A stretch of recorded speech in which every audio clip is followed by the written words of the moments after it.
Écoutez, pour avoir un compromis, je pense qu'il aurait fallu bien évidemment consulter et travailler avec toutes les forces de Nouvelle-Calédonie, aussi toutes les forces en France. Marine Le Pen est allée en Nouvelle-Calédonie, elle a des propositions à faire. Elle avait demandé à participer aux négociations. Je vois qu'Emmanuel Macron et son équipe ont travaillé seuls.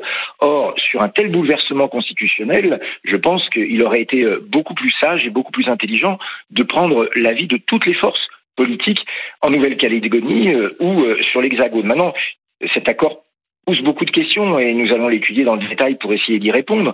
Des questions constitutionnelles. Qu'est-ce qu'un État dans l'État ?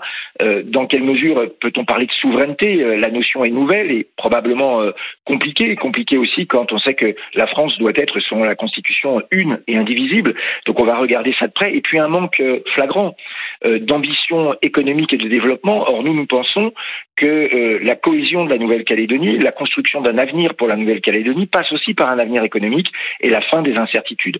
Donc, on est posé, réfléchi, parce que la question mérite évidemment beaucoup de prudence, beaucoup d'attention, beaucoup de respect des opinions en présence. Donc, nous étudions le texte. Il y a quand même beaucoup d'inconnus et beaucoup de questions qui se posent sur la démarche effectuée par le président de la République. Et concernant la double nationalité, Laurent Jacobelli, la nationalité française et calédonienne, c'est compatible ?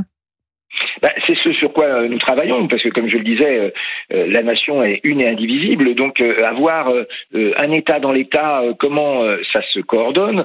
On voit bien que dans le texte, la Nouvelle-Calédonie peut du jour au lendemain pratiquement se détacher de la France.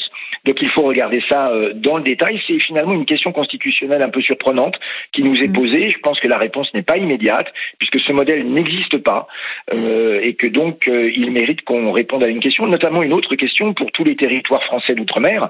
Est-ce que ce n'est pas aussi un message qui est envoyé de distance vis-à-vis de la France ? J'ai pas la réponse, nous n'avons pas la réponse. Une fois encore, tout cela est inédit. Certains diront innovant, nous disons questionnant. Mais vous seriez prêt à voter une modification de la Constitution pour y inscrire un futur État de la Nouvelle-Calédonie ?